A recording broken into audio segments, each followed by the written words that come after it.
안녕하세요. 그리스도인이여 십자가를 지켜라의 권중군입니다. 평안하십니까? 예수님의 참된 평안이 여러분과 여러분의 가족분들과 함께 또 저와 저희 가족과 함께 하기를 진심으로 바랍니다. 오늘 함께 나눌 말씀은 마가복음 4장 14절부터 여러 절을 읽을 겁니다. 마가복음 4장 14절부터입니다. 뿌리는 자는 말씀을 뿌리는 것이라.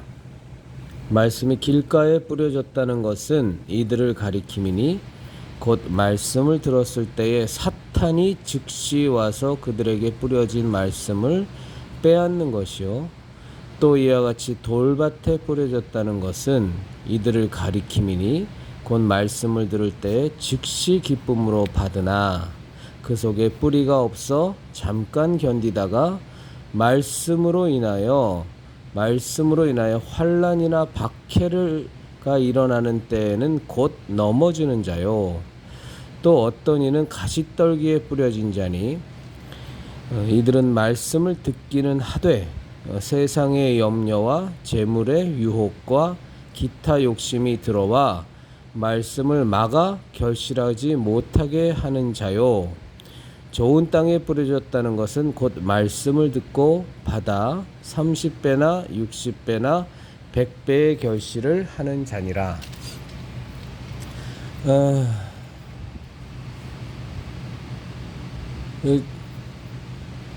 제가 참 많이 들은 설교 중에 하나가 이제 이 성경 구절입니다.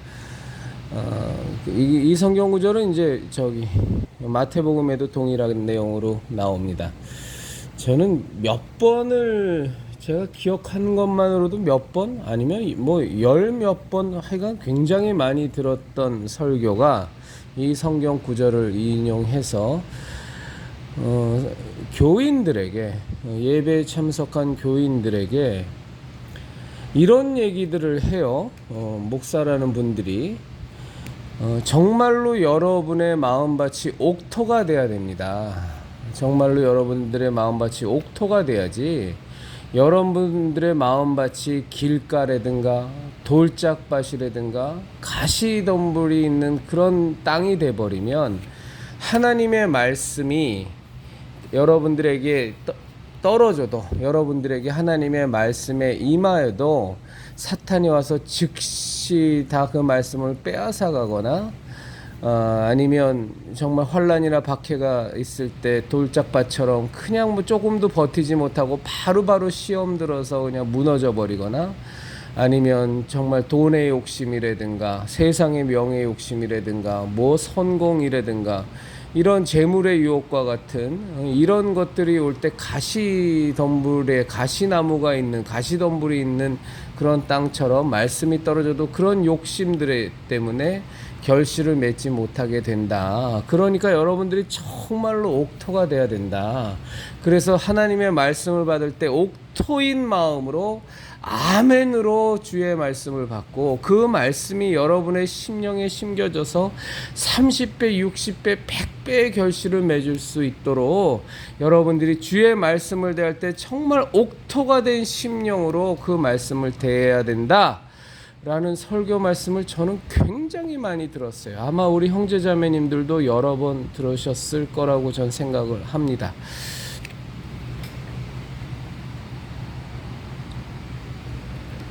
그래서 꼭 이어지는 말씀이 이런 패턴의 말씀이세요.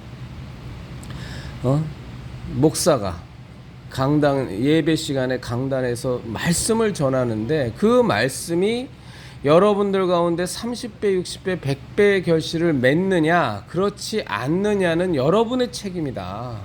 어떤 사람은 옥토가 되어서 그 똑같은 설교 말씀을 듣고서도 똑같은 하나님의 말씀을 듣고서도 결실을 맺는 사람이 있고 어떤 사람 마음이 강팍해서 정말 길가와 같고 돌짝밭과 같고 가시덤불이 뒤덮인 땅과 같아서 말씀이 결실을 못 맺는다. 그러니까 여러분의 심령이 옥토가 되게 해달라고 하나님께 기도하고 간구해서 주의 말씀이 떨어지면 설교를 통한 말씀이 떨어지면 꼭 열매를 맺을 수 있도록 해라.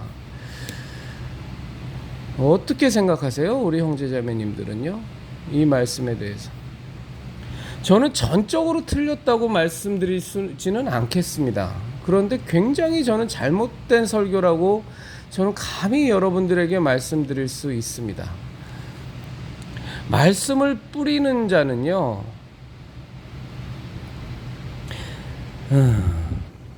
14절에 뿌리는 자는 말씀을 뿌리는 것이라. 말씀을 뿌리는 자는 현대 우리 한국 개신교계에서는 목사입니다.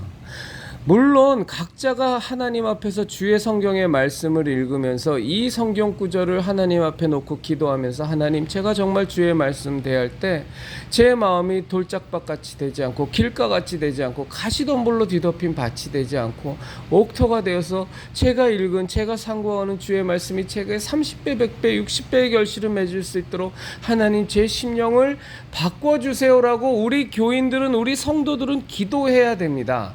그런데 절대로 간과하면 안 되는 게 뭐냐면, 말씀을 뿌리는 자는요, 자신이 뿌리는 하나님의 말씀을 받는 사람들이 길가가 되지 않고 돌짝밭이 되지 않고 가시덤불이 되지 않도록 그것을 개경하고 그것을 일구는 작업을 해주셔야 돼요. 그 작업을 해주지 않고 성도들, 당신들이 옥토 같은 밭이 못 되어서 내가 아무리 좋은 설교를 해도 당신들은 당신들의 마음밭이 너무나 돌짝밭 같고 너무나 길가 같고 너무나 가시덤불에 뒤덮여 있어서 막 결실을 못 맺는 거야. 그러니까 여러분들 기도하셔서 똑같은 설교를 듣더라도 어떤 사람은 변화받는데 당신들은 변화받지 못하잖아. 그러니까 당신들의 심령이 옥토가 되게 해달라고 기도해줘 라고만 하는 말이 전적으로 틀린 말은 아니지만 굉장히 직무유기란 말입니다. 굉장히 직무유기. 목사, 말씀을 뿌리는 자가 그 길가와 같은 그 마음을 갖고 있는 교인들을, 그 성도들을, 돌짝밭 같은 마음을 갖고 있는 교인들을, 성도들을, 가시덤불로 뒤덮인 밭을 갖고 있는 그 교인들을, 성도들을 그것을 완전히 뒤집어 엎어 개경해 갖고서 갈아 엎어주는 역할을 목사가 해야 되는 겁니다. 왜 그 역할을 본인들이 하지 않고 그 역할에 대한 모든 책임은 다 직무유기해 버리고 옥토인 심령을 갖고 있는 사람들만을 예를 들면서 그 사람들이 맺는 30배, 60배, 100배의 결실에 그 예만 들면서 여러분들이 하는 잘못에 대해서는 쏙 빠져나가냔 말이에요. 이건 너무 비겁한 짓이에요. 그럼 어떻게 가시덤불인 밭을 옥토로 바꾸느냐? 가시덤불을 제거하는 하나님의 말씀을 전해야 될 거 아니에요. 여러분들이 정말로 주 예수 그리스도의 십자가 대속의 은혜를 받았냐고, 하나님의 은혜와 그 사랑을 정말로 아냐고, 그 사랑을 정말로 여러분의 것으로 여러분의 삶 속에 흔적으로 갖고 있냐고. 그렇다면 어떻게 진리를 알고 지고한 가치를 알고 영원한 생명을 소유한 당신들이 어차피 이 안개와도 같이 사라지는 인생, 몇십 년 못 살다가 끝나버리는 이 나그네 인생에서 주는 이 세상이 주는 가치를, 그 가치 때문에 여러분들이 갖고 있는 그 영원한 생명의 가치, 영원한 지고의 가치, 그 귀한 밭에 묻힌 보화를 발견한 것과도 같은 그 가치를 어떻게 양보할 수 있느냐 하고 가감없이 정말 성령님의 감동하심과 성령님의 역사하심으로 말미암아 하나님의 말씀을 직격탄을 날리셔야 돼요. 그래서 하나님의 말씀에 의하여 그 당신의 설교를 듣는 교인들이, 성도들이 관절이 쪼개지고 영혼이 쪼개지고 그 말씀으로 말미암아 진짜 인생이 완전히 쪼개져 버려야 돼요. 그런 말씀을 전해야 된단 말입니다.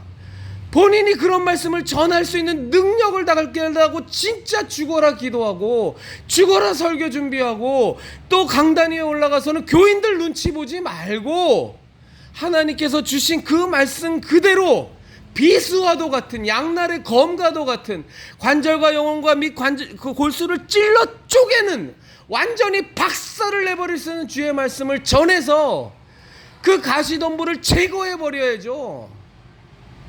옥토를 만들어 줘야 된단 말입니다. 당신의 말씀으로. 물론 그렇게 말씀을 전해도 마음이 너무나 강팍하고 세상 욕심으로 꽉 들어차 있고 예수님 알기를 그저 자기 복이나 받으려 하고 세상 출세하려고만 하는 그런 사람들은 받아들이지 않겠죠. 그거야 뭐 어떻게 하겠습니까만, 대부분의 교인은, 대부분의 성도는 목사님의 말씀에 그렇게 까다롭지 않아요. 당신만 제대로 메시지를 전하면 얼마든지 순종할 자세가 돼 있단 말이에요. 양은 목자의 음성을 들어요. 왜 못 듣습니까? 그 목자의 음성이 얼마나 달콤한데요. 하나님의 말씀을 제대로 된 음성을 전하지 않으니까 안 들리는 거지. 그리고 못 변하는 거 아닙니까? 그리고 못 변하는 거, 본인이 말씀을 개떡같이 준비해놓고 기도도 하지 않고 올라와서 설교하고, 그러고서 무슨 그 말씀에 무슨 파워가 실려서 그 말씀으로 말미암아 교인들과 성도들의 관절과 영과 골수가 찔러 쪼개지는 걸 기대하냔 말이에요. 목사가 그럼 옥토만 골라다가 옥토 같은 심정을 갖고 있는 사람들, 준비된 사람들만 모아놓고서 그 사람들 놓고서 그 개떡 같은 말씀 전하면서 하나님의 능력과 역사가 일어나는 것을 바라는 게 그게 목사가 할 일입니까? 그게 말이 되는 소리예요? 정말 강팍하게 이를 데 없고, 정말로 마음이 딱딱하게 이를 데 없고, 너무나 길가와도 같은 그냥 길 위에서 정말 열심히 준비한 하나님의 말씀을 그대로 가감없이 받은 바 그대로 전해도 그것을 듣는 저 교인들의 마음이 너무나 딱딱할지라도 정말로 그 교인들을 향해서 눈물로 기도하고, 정말로 그 교인들에게 참된 목사의 모습을 보이면서 목사 자신에 대해서 물음표가 찍히지 않게 만들고, 그리고 정말로 설교할 때 주의 성령이 강력히 역사하셔서 저 강팍하게 이를 데 없는 저 길가와 같은 마음을 갖고 있는 저 성도가 주님께서 나를 통하여 선포되는 이 말씀을 통하여 저 길가가 완전히 진짜 드릴을 맞은 것처럼 찔러 쪼개지고 박살이 나버리고 그 아스팔트 같은 것이 다 부서져 나가갖고 그 안에 있는 진흙이 솟아올라오고 뒤집어 엎어지게 만들고 그 뽀송뽀송하고 그 흙빛의 색깔이 나올 수 있는 그 땅으로 바뀌게 해달라고 기도하면서 비수와도 같은 말씀을 전해서 그 아스팔트를 뽀개 버려야 되잖아요. 그걸 하는 것이 성령님의 역사고, 그것을 하라고 맡은 직분이 목사 아닙니까?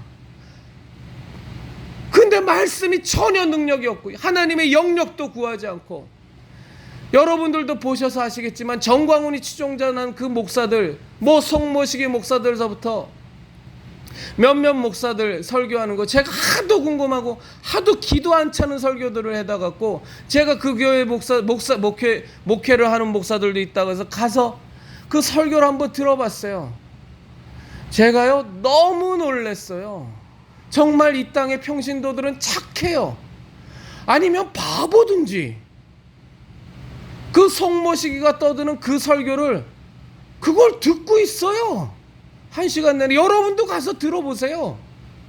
그게 설교인지. 제가 여태까지요 30몇 년간 20대 때 예수님 만나서 정말 정말 좋아하는 목사님은 요즘에 인터넷에서 설교 들으려면 자기가 열심만 있으면 얼마나 듣습니까? 뭐 이찬수 목사라든가 뭐 그 좋아하는 옥하는 목사님이라든가 뭐 하용조 목사님이라든가 이런 분들 그래 제가 직접 다니지는 않았어도 그런데도 참 듣고 싶어하는 그런 분 목사님들의 설교는 정말 좋게 안 들어도 한 분당 1000개 이상은 무조건 들었을 겁니다. 좋아하는 분 목사, 뭐 김양재 목사 설교라든가, 뭐 조용기 목사님 설교라든가, 뭐 이런 분들 설교도, 김사만 목사님 설교라든가, 이런 분 설교도 수백 편 들었을 거예요. 물론 요즘에 와서는 제가 옥하는 목사님하고 하용조 목사님에 대해서는 얘기하고 싶지 않아요. 왜냐면 워낙 제가 존경했었으니까. 근데 뭐 나머지 목사님들은 다 너무 이상하게 변한 것 같아서 별로 하고 싶지도 않습니다만, 저는 예전서부터 지금 같은 이런 그 한국 개신교에 대한 잘못을 비판하기 이전에도 저는 서광석 목사 설교는 들어줄 수가 없었어요. 이 얘기가 지금 10몇 년 전 얘기입니다. 전 서광석 목사 설교를 극동방송이나 뭐 기독교 방송에서 나올 때 들었다가 한 편인가 두 편 듣고 다시는 안 들었어요. 방송에서 나오면 바로 다이얼 돌렸습니다. 김학중 목사 설교도 안 들었어요. 김병선 목사 설교도 안 들었어요. 그때는. 왜냐면 이건 뭐 약장사도 아니고 이게 무슨 개그맨도 아니고 이게 뭐 무슨 긍정의 힘 자랑하는 조엘 오스틴도 아니고 김학정 목사 설교는 저게 설교인지 무슨 교양 강좌인지 뭔지 하나도 모르겠어서 안 들었고, 소광석 목사 설교는 저게 설교인지 개그 프로인지 아니면 장기 자랑을 하는 건지 뭘 하는 건지, 약장사가 나와갖고 오일장터에서 지금 약 파는 건지 뭐 도대체가 들어줄 수가 없어갖고 저는 안 들었었는데, 정말 그분들 설교는요, 지금 전광훈 목사 따라다니는 그 사람들의 설교를 같이 들었다 보면 그분 설교는 어이구 하나님이에요 정말.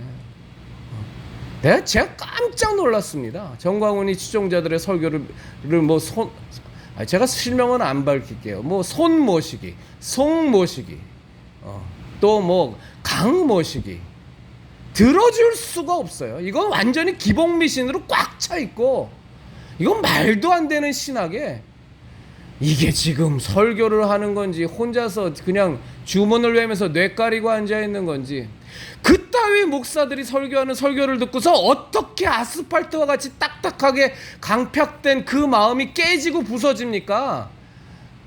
아스팔트 공사 깨부시는 공사 못 보셨어요? 어마어마한 그 정가도 같은 걸로 그냥 그 포크레인에다가 달았고 바바바바바바바박 해서 다 부셔버리잖아요.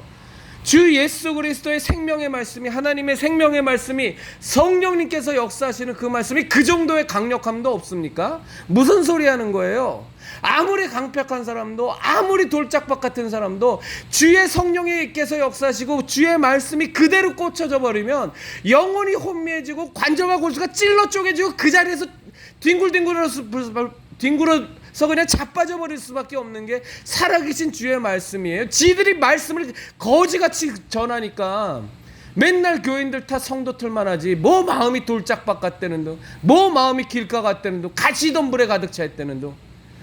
여러분들의 설교가 그 교인들을 가득 차고 있는 가시덤불을 이 세상의 유혹과 재리의 유혹과 세상의 명예욕과 세상의 욕심과 기복 미신들을 정말로 살아계신 주의 말씀으로 완전히 다 불태워버려야 될 거 아니에요.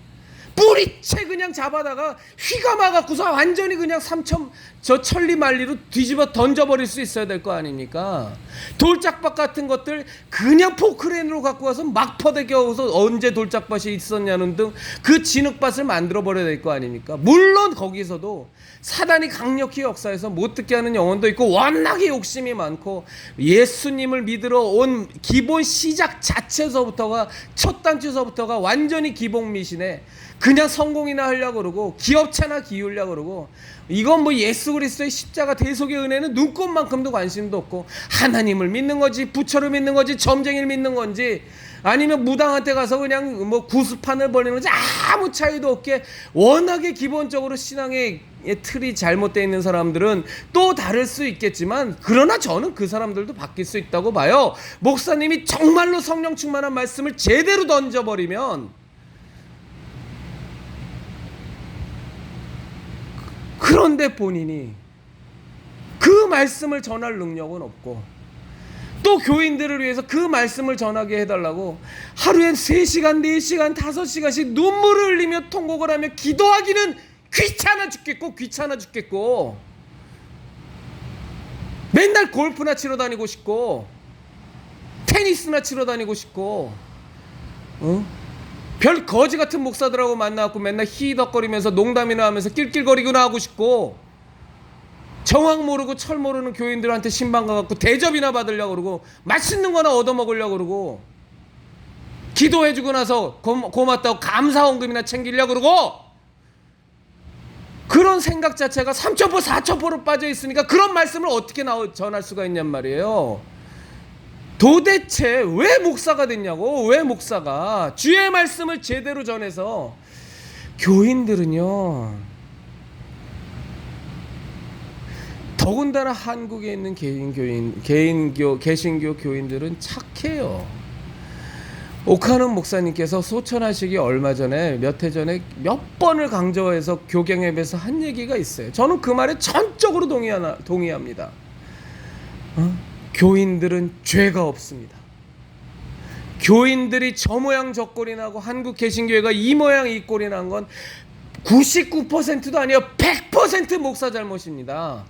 100% 목사 잘못입니다. 목사가 타락하고, 목사가 제대로 말씀을 연구하지 않고, 목사가 교인들을 제대로 섬기지 않고, 목사가 교인들의 발을 씻어주지 않고, 목사가 교인들을 위하여 눈물로 기도하지 않고, 밤을 지새우며 기도하지 않고, 설교 준비를 정말로 어찌하든지 한 영혼이라도 살리겠다고 정말로 눈물로 기도하지 않으니까 목사들이, 그래서 이 한국교회가 이 모양 이 꼴이 난 거고, 어떻게든 돈이나 더 벌려고 그러고, 남의 교인이나 뺏어와갖고 교인 수나 늘리려고 그러고, 교회당이나 크고 번듯하게 져갖고 애햄거리고 다니려고 그러고, 남들 앞에 굴림하려고 그러고, 그러다도 또 이것저것 다 안 되니까 쓸데없는 허접한 쓸데없는 소리, 목사 말 안 들으면 저주받아, 뭐 맨날 이거를 그냥 무슨 뭐 부적처럼 날리고,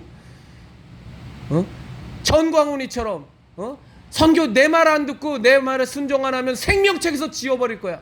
이런 말 솔직히 말해서 정광훈만 했냐고요? 저는 부흥사들한테서 많이 들었어요. 목사들한테서 많이 들었다고. 낄낄거리면서 해서 마치 농담처럼 하기도 하고, 때론 진지하게도 하긴 했지만 농담처럼 한다고 그게 솔직히 속마음이 없었던 거냐고요? 있었잖아요. 교인들 하기를 개코로 하고 하인 부리듯 하고 종 부리듯 하고. 누가 정상적인 교인이라면 교회에 와서 대접받고 싶어하는 사람이 어딨냐고요? 미친 사람이 아니라면, 다들 정말로 신앙을 제대로 가진 사람들이라면 교회에 와서 예수님 말씀 듣고 어찌하든지 나의 부족함을 또 하나님의 말씀으로 조명받아서 정말로 신앙생활 제대로 하려고 그러지. 교인들을 개떡같이 만들어 놓으니까 이게 신앙생활이 기본 미신이 돼버리고, 무당 구판이 돼버리고, 돈이나 버는 출세수단으로 바뀌고, 점집을 가는 거나 불당을 가는 거나 아무 차이도 없고, 소위 말해서 훌륭한 세상적으로 권력 갖고 있어서 자기한테 도움을 주는 사람을 만나는 거나 하나님 만나러 교회당 가는 거나 차이가 하나도 없다면 그게 무슨 놈의 개신교 신앙이냔 말이에요. 그게 무슨 놈의 개신교 신앙. 적어도 정말로 그리스도인이라고 한다면, 지금의 대통령이 우리한테 만나서 지금 급한 일이 있는데 이 주일날 11시에 잠깐 좀 만나 뵐 수 있겠습니까? 제가 당신에게 좋은 자리 좀 제안하려고 그러는데 시간 좀 내주십시오라는 얘기를 직접 대통령이 전화해서 우리한테 할지라도, 정말로 정신이 올곧은 크리스찬이라면, 그리스도인이라면, 그때는 제가 11시에 예배라 정말로 죄송합니다. 제가 대통령님께 이런 말씀드려 죄송하지만 제가 11시 예배입니다. 제가 그때 성가대 봉사를 하기도 하고, 제가 그때 주방 봉사를 하기도 합니다. 그래서 그게 끝나는 게 오후 2시입니다. 그래서 오후 2시에는 찾아뵐 수 있을 것 같은데, 그런데도 정말로 그 대통령님이 허락하신다면 오후 2시에는 또 저희 교회에서 오후 예배입니다. 그래서 오후 예배 끝나고 한 5시쯤 찾아가면 안 될까요? 라고 물어보기라도 할 수 있는 교회는 만들어야 될 거 아니에요? 실제로 그렇게 못하더라도 예배의 가치가 얼마나 소중하고 하나님을 만나는 것이 얼마나 대단한 일이며, 최소한 대통령 만나는 것보다는 하나님 만나러 가는 것이 1000배, 10,000배, 10만 배 더 어려운 자리는 돼줘야 그게 그리스도인 아니겠습니까? 그런데 목사님들 생각해 보라고요. 본인들은 정말로 그런 신앙 갖고 있나? 본인들도 아니잖아요. 그러니까 정부에서 그 조그마한 정치 방역 한다고 조그마한 위협과 위해를 가하고 과태료 물린다 그러고 교회 폐쇄시킨다 그러니까 교회문 다 철컥철컥 다 닫아 걸고 하나도 그냥 저항도 안 하고, 그런 꼬라지가 나오는 거 아닙니까? 그런 꼬라지가 목사들이 그따위로 인생을 살아가니까 지금 얘기가 확산됐는데, 정말로 교인들이 똑바로 정신 차려야죠. 그래서 주의 말씀을 대할 때 옥토 같은 마음으로 정말로 주의 말씀을 받아서 30배, 60배, 100배의 결실을 맺을 수 있도록 우리들 각자가 기도해야 됩니다. 정말로 하나님 앞에서는 항상 단독자로 서는 게 신앙이니까, 목사들 어떤 사람을 만나든 좋은 분을 만나든 나쁜 놈을 만나든 누구를 만나든 어쨌거나 이 신앙은 내 신앙이니까, 정말로 내가 재수가 없어서 저런 목사 만났나 보다 생각될지라도, 그래도 이 신앙은 내 신앙이니까, 가족들과도 나눌 수 없고 가족들과도 함께 질 수 없는 내 개인의 신앙이니까, 그 사랑하는 가족이라고 할지라도 아무리 사랑해도 우리 가족 중에 한 명이 예수님 안 믿으면 그 사람은 지옥이요. 예수 믿는 나는 천국 가는 거 아닙니까? 어쨌거나 신앙은 단독자니까 이런 단독자로 하나님 앞에 나가서 주여 정말로 제 마음이 옥토가 되어 주의 말씀이 제 가운데 떨어질 때 30배, 60배, 100배 결실을 진정한 옥토 되게 해주세요 라고 기도하고 간구하고 그런 옥토를 만들기 위하여 정말로 하나님께 메어 달리는 것은 성도의 몫이요 교인의 몫이에요.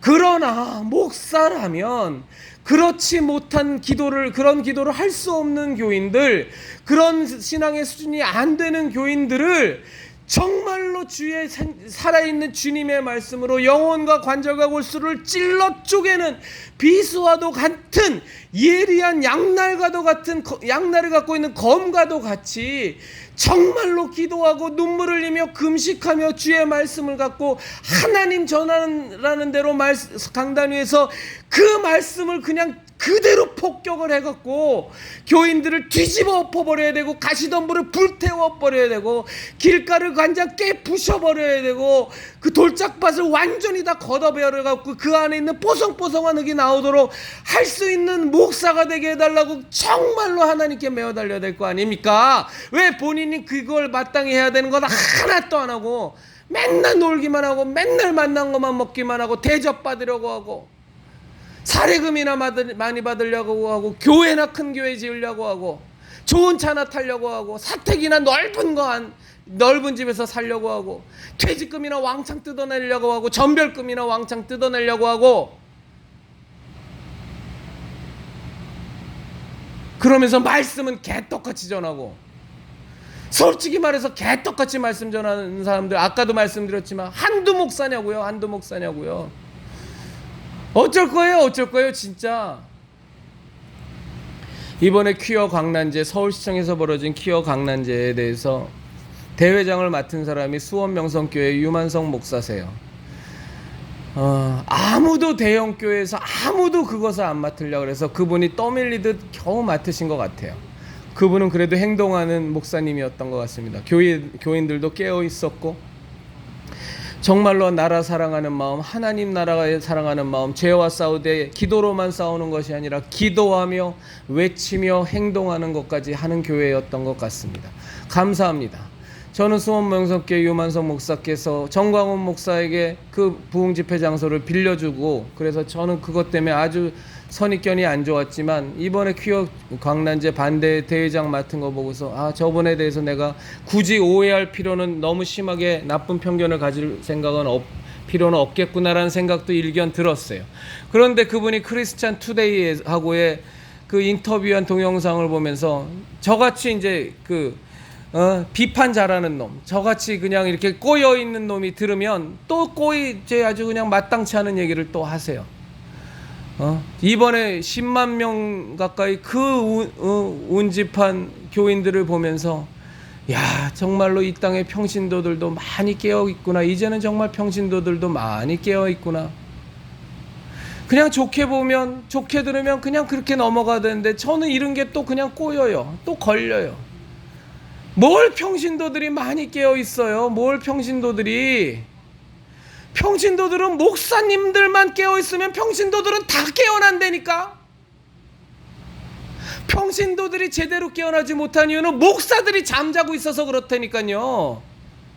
목사들이 맨날 황금만능주의나 빠져있고 WCC에나 가입해갖고 배교의 길 배도의 길이나 걷고 앉아있고 차별금지법 같은 이 심각한 법안이 지금 몇 번이 이렇게 상정이 돼도 그거와 싸울 줄도 모르고 현수막 하나 걸어달라고 정말로 차별금지법 지지하는 정치인들은 우리 교회에서는 출입을 금합니다. 이런 현수막 혹은 그와 비슷한 내용의 현수막 걸어달라고 찾아가서 통사정을 해도 그 현수막 하나도 걸어줄 용기도 없는 비겁하기 짝이 없는 목사들로 꽉 차 있고 그냥 돈이나 많이 벌려고 그러고 전광훈이가 뭐 돈 준다 그러면 그냥 1000명 몇백 명 우르르 몰려가갖고 그냥 그 돈 준다는 거야 그냥 헐떡거리면서 그냥 침이나 질질 흘리고 앉아 있고 이번에 은퇴 목사한테 하루짜리 뭐 하면서 참석만 하면 100만 원씩 연금 무슨 연금 대회 모집 받았는데 하루 만에 그냥 마감됐다는 거 아니에요.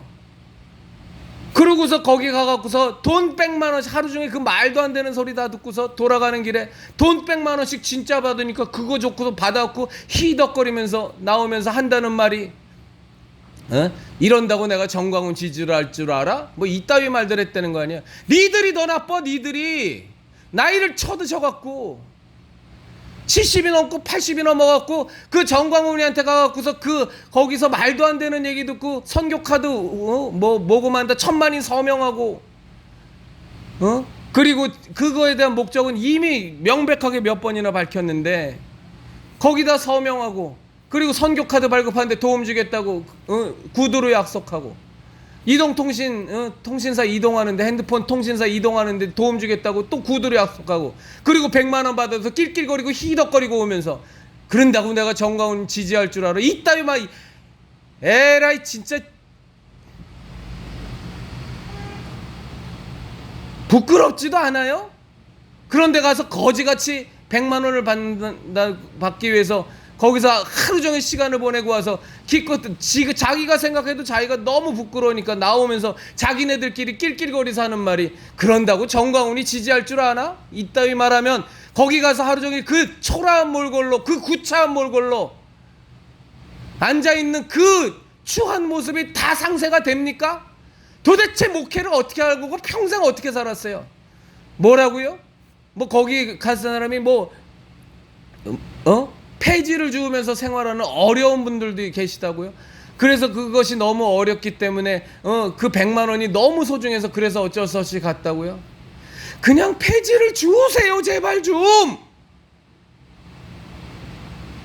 목사로서의 하나님의 일꾼으로서 목사의 소명을 받고 목사의 사명을 받아 평생 말씀을 전하며 영혼을 양육하며 영혼을 위하여 한 영혼이라도 주님의 자녀가 되게 하기 위하여 눈물로 기도하며 금식하며 철회하며 어떻게 하든 설교를 잘 전하려고 정말로 하나님께 간구하고 한 영혼을 정말로 변화시켰을 때 정말로 이를 99마리 양보다도 그 한 영혼 양 한 마리를 찾아서 너무 기뻐 축하하는 그 하늘에서도 천사들도 같이 축하하는 그런 마음을 한 번도 가진 적이 없었습니까? 당신들은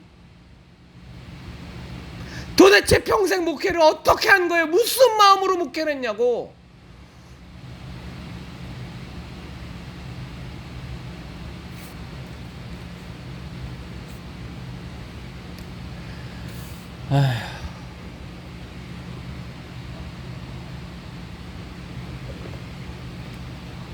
오늘 국회 에어싸기 도보기도회에 오늘 너무너무 더웠습니다. 정말로 무지무지하게 더웠습니다. 올해 들어서 분명히 제일 더웠습니다. 실제 기온은 36도 정도 됐다는데 이 아스팔트 열기하고 합쳐져서 전에 들은 바로는 한 42도까지 이렇게 체감 온도가 나왔다고 하는데 정말 무지무지 더웠어요. 그런데 참 오늘 많이 오실 것 같았어요. 아니요. 오늘 많이 오실까? 안 오실까? 근데 제가 지난번에도 별로 안 오실 거야 라는 생각 갖고서 물 조금 사갔다가 되게 반성했다 그랬잖아요. 저희 믿음 없음을. 그래서 똑같은 짓을 반복하기 싫어서 오늘은 물을 많이 샀어요. 그래도 9개, 12개, 21개나 사갔는데 오늘 정말 많이 오셨습니다. 정말 많이 오셔서 걷기만 해도 숨이 턱턱 막히는데 1시간이나 걸어야 되거든요. 여든 되신 우리 남옥자 권사님, 실순 넘으신 우리 정갑승 권사님, 또 다른 권사님들 연세가 제가 56이 거기서는 제가 머리숱이 없고서 대머리니까 남들이 인정해주지 아주 어린애죠. 거기 계신 우리 권사님들이나 성도님들하고 비하면 장로님들도 그렇고 다 저보다 다 연배시니까 근데도 많이 오셨어요. 많이 오셔서 우리 국회 에어싸기 도보기도에 너무나도 은혜 가운데 잘 마쳤습니다. 게다가 또 이 저희들 이 모임에 이 국회 여사기 도보기도회에 또 오시겠다고 후원하고 싶다고 오셔서 또 먼 곳에서 그 아주 시원한 또 물을 또 사갖고 오신 분도 또 계세요. 아주 두 봉다리나 또 한 분이 또 사오시고. 그래서 오늘 너무 더워서 찬양 전도 집회 가기 전에 우리 냉면 먹으러 가자고 그 냉면집이 하는 데가 있어서 그래서 그 다들 또 식사하러 가셨는데 끝나고 나서 아주 또 뭐 냉면도 잘 먹고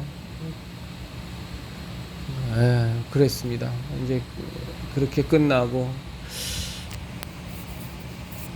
국회 여사기 도보기도회 정말로 더운 날이었는데 그래도 그걸 다 도세요. 다 도시고 또 두 바퀴나 또 도시는 분도 계시고 오히려 제가 염려가 돼서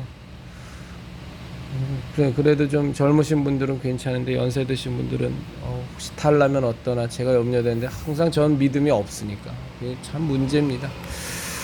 이제 그렇게 해서 이제 식사 잘 마치고 이제 인사동으로 가서 저희 또 찬양 및 전도 집회를 했지 않습니까? 그래서 오늘은 김기영 집사님께서 또 기타 반주까지 해주셨어요. 그리고 또 그 지방에서 생각지도 않게 오직 예수로만님 성도님께서 손녀딸 2명 데리고 찬양 전도 집회하는 거 꼭 보여주고 싶어서 오셨다고 그 지방에서 또 일부러 올라오셨어요.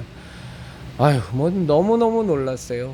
너무너무 놀랐고 또 교회 목회하시는 그 사모님하고 또 그 교회 청년 2명 데리고서 또 일부러 오셨어요. 그분이 누구시냐 하면 이 종로 경찰서하고 영등포 경찰서에 집회 신고 해주신 분이시거든요. 근데 그분이 또 참석하기 어려우시다고 그러셨는데 또 청년들 데리고 오늘 집회 참석해 주셨어요. 그래서 지난번에는 인사동에서 10명이 우리가 찬양 기도와 찬양하고 전도했나? 근데 오늘은 훨씬 더 많았습니다. 근데 진짜 너무 더웠어요. 얼마나 더웠냐면 이 길을 걷는데 제가 워낙에 땀도 많죠. 땀도 많은데 이제 저는 머리가 없다 보니까 이렇게 모자를 쓰면 땀이 나면 그 머리숱이 있는 분은 그 머리 안에 이렇게 땀이 숨겨져 있잖아요. 걸려 있는데 저는 그냥 줄줄줄 흘러요.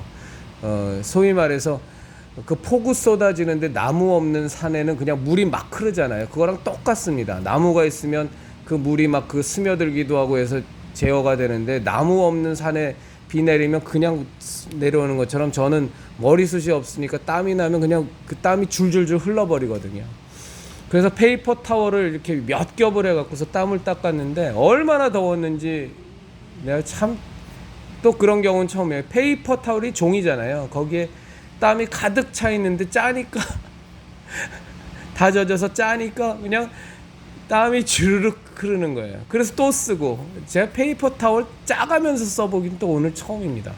그 정도로 무지무지 더웠는데 그럼에도 불구하고 참 우리 형제자매님들 이 더위에 몸 안 사리시고 나오셔서 너무 감사합니다. 우리가 무슨 공로 세우려고 나온 것도 아니고 정말로 이 혼탁한 이 마지막 세대에 정말 사단과 사이비가 난무하고 무엇이 옳고 무엇이 그른지가 다 혼탁해져 버렸고 동성애가 판을 치고 차별금지법과도 같은 악법들이 마구마구 제조되고 정치, 경제, 사회, 문화, 학교, 군대, 의료계, 방송계, 신문사, 언론사 뭐 하나 말 할 거 없이 총체적으로 다 좌파에서 진지가 장악되고 엉망진창이 되어 있는 이 대한민국 이 상황에서 저에게 주신 하나님께서 저에게 주신 사명은 정말로 지금 빛과 소금이 일어나서 우리들이 그리스도인으로 사는 사람들이 많아지면 그 빛과 소금으로 말미암아 저 좌파의 진지, 저 악의 진지가 깨부셔진다. 우리가 물론 그때 싸워야 될 직접적인 투쟁도 함께 병행해 놔야 되겠지만 예를 들어서 얼마 전에 퀴어 광란제 반대 집회 같은 경우가 대표적인 예죠. 그런 거에 대해서 정말 직접적으로도 그때그때 사안에 대해서 싸워야 되겠지만, 예를 들면 4.15 부정선거와 관련된 대법원 판결에 압력을 넣기 위해서 대법원에 모였던 것처럼 그렇게도 우리는 반드시 해야 되는 것이겠지만, 그럼에도 불구하고 우리가 한편으로가 아니라 메인으로, 중심으로 꾸준히 진짜로 해나가야 될 것은 진짜 하나님의 복음, 진짜 생명의 말씀, 정말로 하나님에 대한 온전한 찬양이 이 대한민국 땅에 회복되어지고 길거리에서 외쳐져야 되고 선포되어져야 된다는 겁니다. 그래서 그 생명의 복음으로, 정말로 진리의 복음으로 이 대한민국이 흥왕해야 돼요. 그러면 저 어둠의 세력은 물러납니다. 우리가 그때그때 직접적인 전투도 해야 되지만, 큰 전쟁을 이기는 힘은 우리 그리스도인들이 빛으로서, 생명으로서, 소금으로서의 삶 속에서 매일매일 살아가는 사람들이 점점점 많아지고 다시 부흥을 할 때 근본적으로 저 악의 무리들이 다 부서지는 것을 우리는 봅니다. 우리가 강해지면 적이 우리를 어떻게 건드릴 수 있겠어요? 왜 이 땅이 이렇게 무너졌겠어요? 우리 보수 우파의 투철한 이념성을 갖고 있는 그리스도인들이 다 무너졌습니다. 저 좌파 목사들에게 의해 무너졌고, 좌파 신학자들에 의해 무너졌고, 자체적으로 정통인의 보수내하는 함에도 불구하고 썩고 부패한, 썩어 문드러진 목사들에 의해서 다 무너져 버렸습니다. 이거 우리 살리려면 다시 십자가로, 다시 예수님으로 돌아가서, 과연 이게 큰 효과가 있을까? 상관없습니다. 복음을 전하는데 무슨 놈의 효과를 기대해요? 오직 성령님께서 역사하시고 하나님의 우리에게 허락하신 생명의 말씀만 제대로 전하면 되는 거지. 생명의 말씀 전하고 우리 주 하나님께 정말로 진심으로 찬양드리고, 그렇게 우리 형제자매님들과 살아야 됩니다. 정말 인사동 전도와 찬양 집회 너무너무 좋았습니다. 너무너무 좋았고 참 감사했습니다. 함께 해주신 우리 형제자매님들께 너무 감사드리고, 또 참 함께는 못하셨지만 각자 계신 처소에서 많은 분들이 기도해 주신 거 정말 알고 있습니다. 그 기도의 심에 대해서 또 너무너무 감사드립니다. 우리 십자성 형제자매님들 정말 멋있습니다. 감사합니다. 오늘도 하나님과 우리 사이에 이렇게 생각해 보면 참 너무너무 감사하고 흐뭇한, 또 기가 막힌 러브 스토리 하나가 또 만들어졌습니다. 이건 너무 좋습니다. 아주 감사드립니다. 내일은 주일입니다. 내일은 주일이니까 예배 잘 드리시고, 우리 코로나 바이러스 정치관할 때 예배 못 드려봐서 알잖아요. 저도 참 많이 반성하고 회개합니다. 이 예배가 얼마나 소중한지요. 그러니까 우리 절대적으로 이제 다시 또 과거로 돌아가서 예배 허투루 드리지 마시고, 정말로 영과 진리로 예배 잘 드리시고, 또 휴일이니까 또 가족들과 또 평안한 시간, 아름다운 시간 잘 보내시는 주일 되시기를, 그 주일의 시간 보내시기를 진심으로 바랍니다.